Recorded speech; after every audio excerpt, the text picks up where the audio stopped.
সন্তান লালন পালন করতে গিয়ে মা যদি রেগে সন্তানদেরকে অভিশাপ দেয় তাহলে কোনো ক্ষতি হবে কিনা?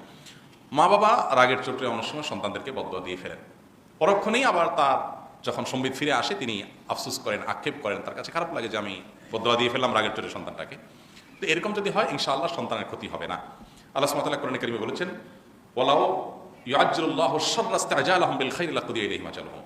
মানুষ ভালো জিনিস চাইলে যত দ্রুততার সাথে আল্লাহ সেটা মঞ্জুর করেন, খারাপ কিছু চাইলে অভিশাপ দিলে বদদোয়া করলেও সেটাও যদি আল্লাহ এরকম দ্রুততার সাথে কবুল করে ফেলতেন তাহলে দুনিয়াতে মানুষ সব সারা হয়ে যেত, শেষ হয়ে যেত।